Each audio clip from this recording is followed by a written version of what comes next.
pada dasarnya teori tes secara keseluruhan itu ada dua mazhab, yaitu klasik dan modern.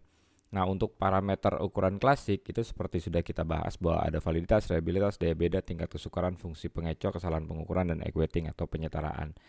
Mazhab yang kedua itu adalah teori modern, di mana di situ ada model logistik dan rush model. Nah, parameter dan informasi butirnya, tingkat kesukaran, kemampuan peserta, tebakan atau guessing, kebetulan menjawab betul, daya beda, kemudian probabilitas menjawab benar, menjawab salah, fungsi dan informasi butir, dan standar eksekusinya. Ini awalnya menggunakan adaptive test. Nah, ini yang kita mau bahas. Namun adaptive test mengalami banyak kesukaran karena ada hal-hal yang nggak bisa di cover oleh paper and pencil test. Kita membutuhkan computer adaptive test, di mana nanti akan ada algoritmanya dan lain sebagainya.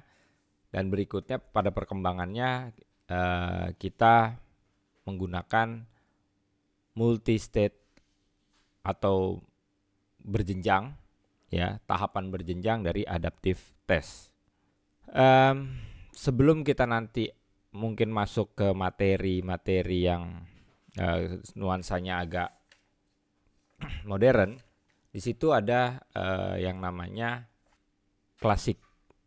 Apakah klasik ini sepenuhnya nggak berguna atau sudah ditinggalkan? Ternyata enggak. Ternyata dalam mekanisme nanti adaptif maupun komputer adaptive test maupun CAT ya, ternyata ini klasik ini juga memiliki peran. Memiliki peran karena ternyata teori-teori yang dibangun di klasik itu pada dasarnya merupakan teori yang benar, namun eksekusinya yang agak serampangan. Kayak misalnya validitas korelasi poin biserial. Korelasi misalnya poin biserial. Poin biserial itu sebenarnya bisa dieksekusi dengan syarat dan ketentuan. Syarat dan ketentuannya seperti misalnya data yang diolah itu adalah interval, probabilitas menjawab benar dan probabilitas menjawab salahnya sudah terukur secara pasti, bukan proporsi tapi probabilitas. P yang ada di poin biserial itu bukan proporsi tapi probabilitas. Nah, di dalam CAT atau di dalam adaptive test itu nanti akan kepake. Kita masuk ke adaptive test tadi. Adaptive test inputannya adalah IRT.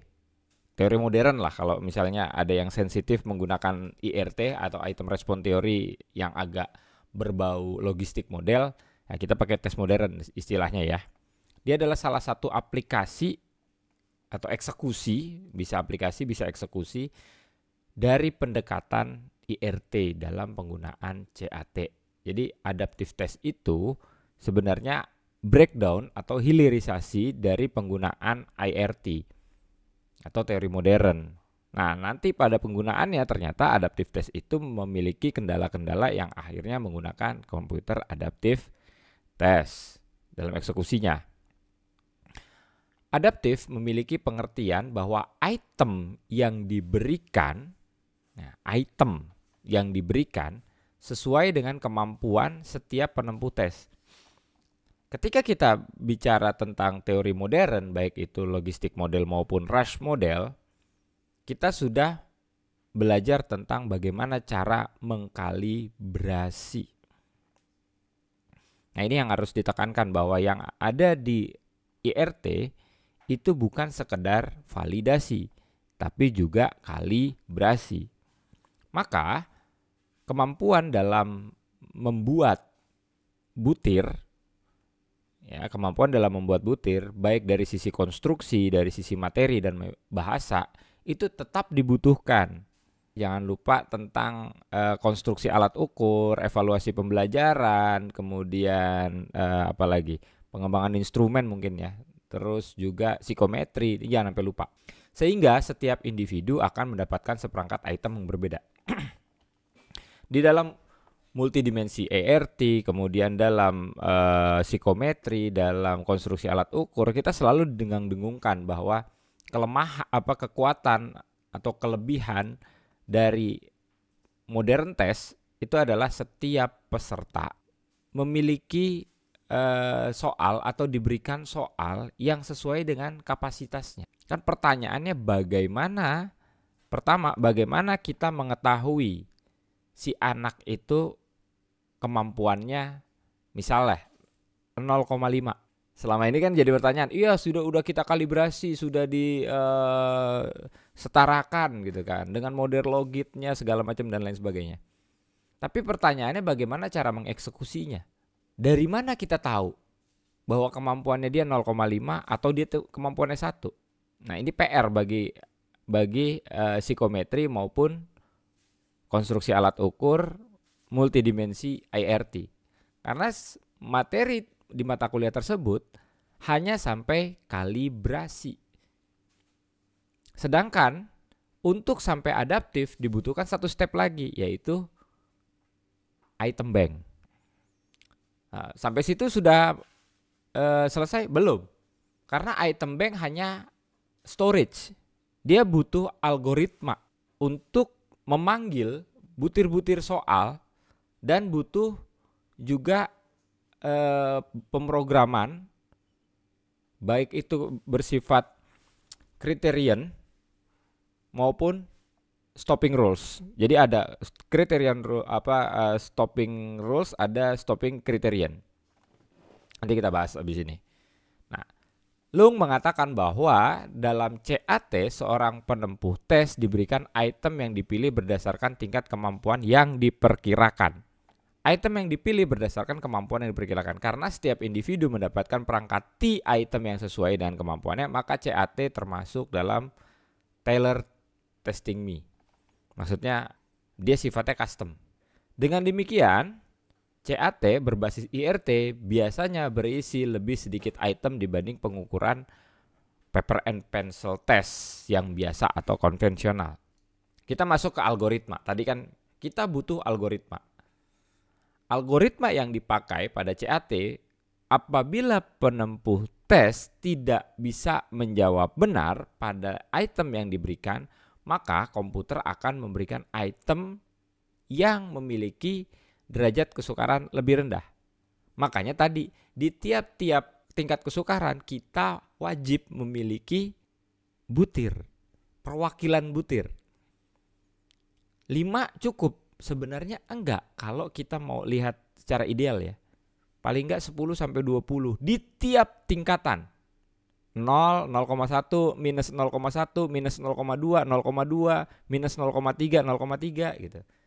Setiap itu kita butuh masing-masing idealnya sih minimum 10 butir. Sebaliknya, apabila penempuh tes dapat menjawab benar, item yang diberikan selanjutnya adalah item dengan kesukaran yang lebih tinggi. Jadi kalau dia bisa menjawab soal dengan tingkat kesukaran 0, dia naik soal berikutnya 0,1 misalnya, 0,2 misalnya, 0,3 misalnya. Itu mekanismenya. Nah, kebayang dong kalau misalnya tidak dibantu dengan komputer, hanya adaptif saja. Tentu akan sulit sekali untuk memberikan atau soal-soal yang responsif terhadap respon dari peserta tes. Jadi ketika peserta tes itu merespon, komputer langsung merespon balik. Ada umpan baliknya. Kita mulai dengan perkiraan skor awal. Kira-kira ketika kita memulai dengan skor awal, ya skor awal. Saya pengen tahu nih, ada pendapat nggak? Sebaiknya kita menggunakan soal yang mudah, sedang, atau yang sulit. Dan memang benar. Jadi jawabannya adalah soal yang sedang dulu ya, yang 0. Sedang itu maksudnya dengan tingkat kesukaran 0. Tingkat kesukaran 0. Nanti kalau dia bagus, dia naik. Kalau dia nggak bisa, dia turun. Maka kita lihat di bawahnya ini, ya, kita lihat di bawahnya. Memilih dan menyajikan skala item yang optimal. Ya, jadi mulai dikasih soal yang sedang, memilih dan menyajikan soal item optimal, respon peserta, skornya berapa? Diestimasi. Jika dia benar, itu langsung apakah aturannya berhenti? Kalau enggak, dia kasih lagi soal. Terus muter di sini. Sampai kapan dia siklus ini berhenti? Ketika aturannya menetapkan dia harus berhenti. Kalau iya, akhiri tes. Akhiri tes, kemudian kelihatan tes kemampuan atau tes bakatnya ini. Kan ini battery test ceritanya nih prosesnya.